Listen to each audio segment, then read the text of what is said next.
Hello everyone, welcome back to my channel. I have my November Graphics Fairy Design Team Junk Journal to show you.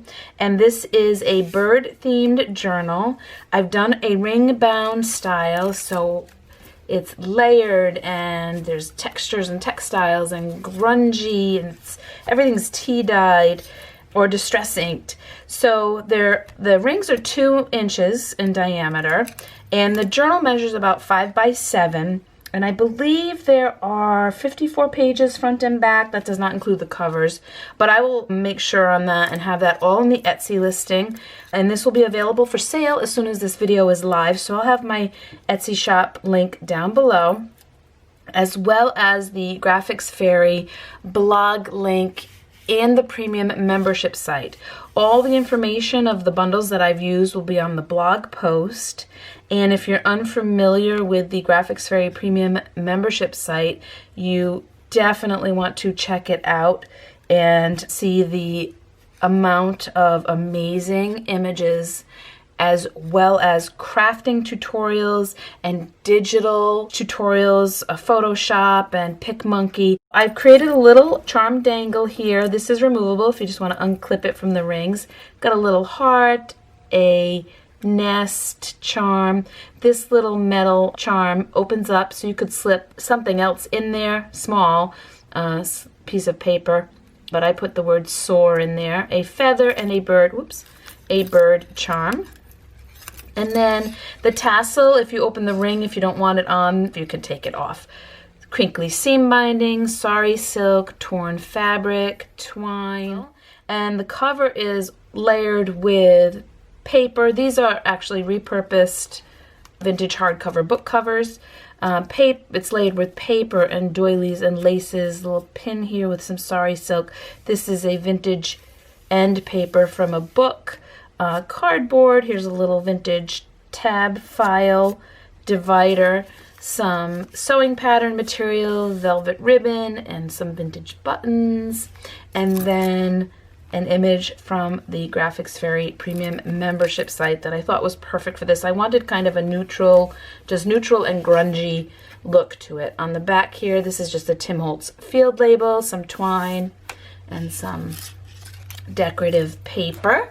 So going inside, we've got a pocket right on the inside. This is a Graphics Fairy journal page, and I've used several pages from different bird books that I have in my collection, and so this is one of them, tea dyed. Image from the Graphics Fairy there. Big paper clip. Got a sari silk ruffle and a little bulb pin with a bead. I've done some decorative stitching on the pages. And so with ring bound, I do a few different ways to reinforce them. I will do the standard hole reinforcers that I distress ink to coordinate. I will also do, as I've done on this ledger paper, I put a piece of cardstock weight paper as a reinforcer for that. And I included a couple of pieces of pages of vintage ledger if you were bird watching and you wanted to keep a list of the birds you see.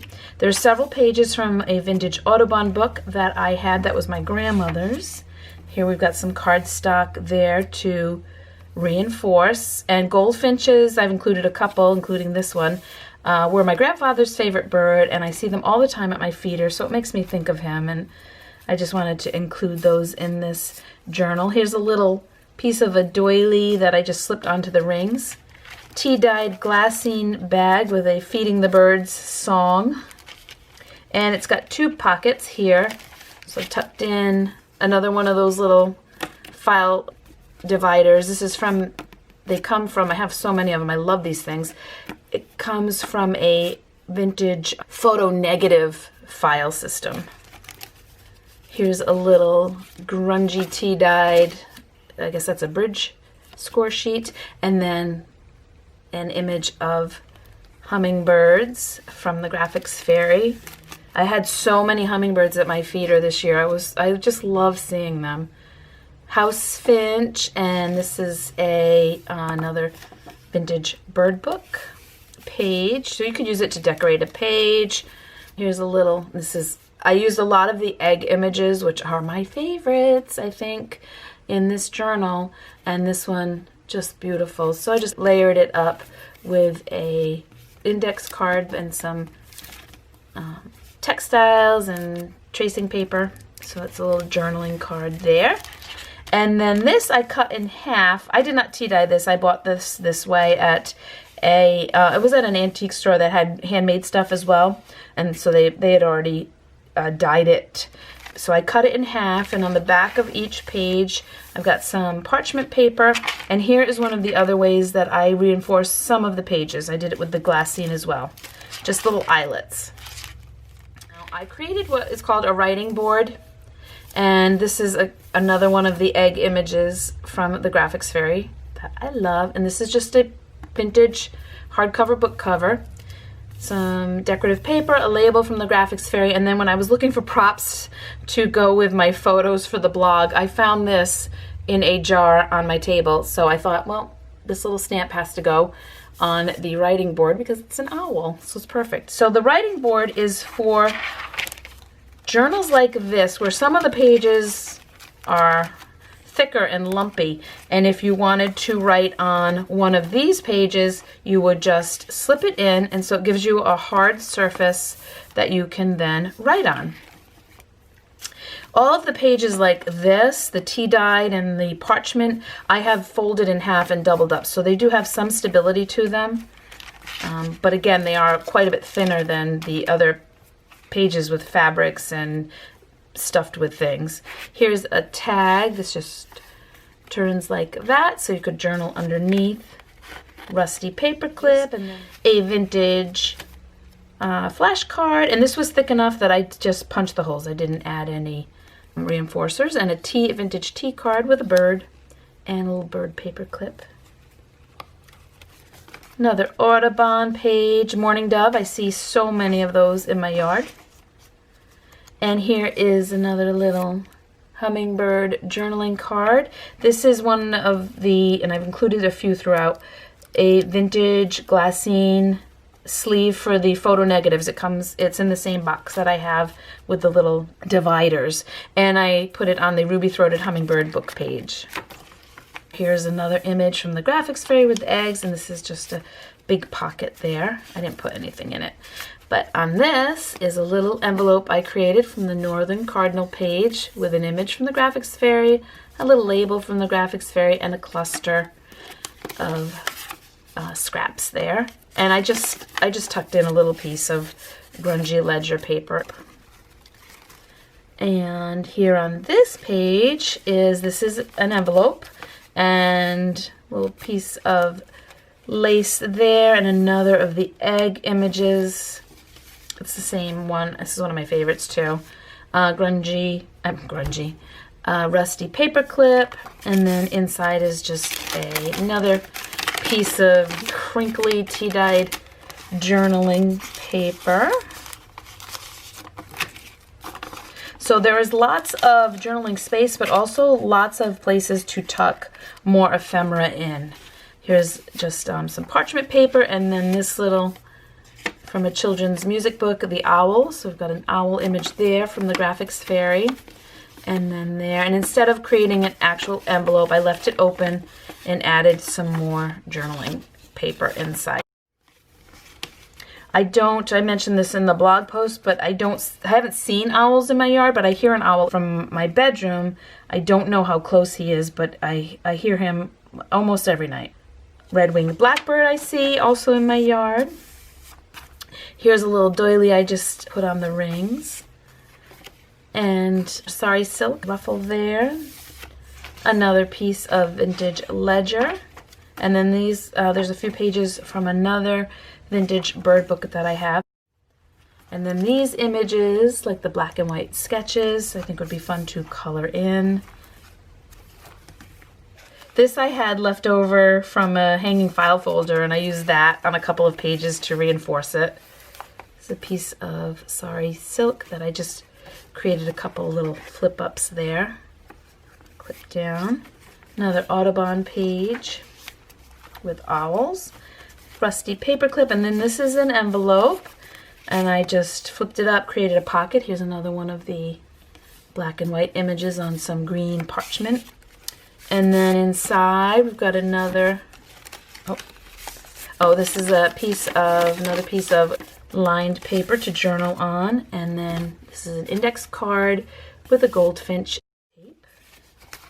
And another one of the egg images on this side. And then the other half of that doily, a little pin there. This is another one of the journal pages from the Graphics Fairy. And another little bulb pin with a bead. And just a little bit of doily there. And then, oops, fell out.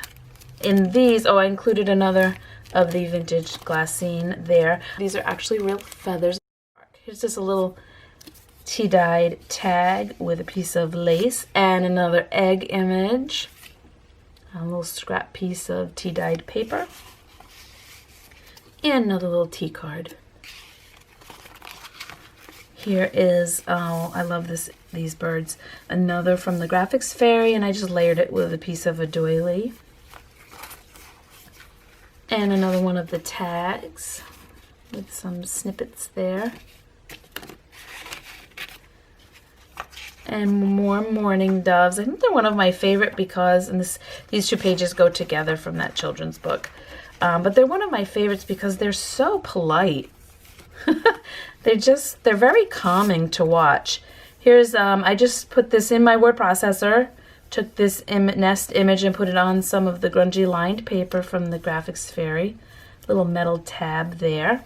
And I love this one. Another of the black and white sketches. And here's a couple of journaling cards. I printed grungy paper onto the back, but light enough that you can still write on the back. Okay, and here on the back cover, we've got another pocket. Here's a little scrap paper charm I made and a couple of labels and a little bird charm there. We've got a bird song, music, and another one of those little file dividers peeking out. Little tea-dyed tag with some seam binding. I think this is from Tim Holtz.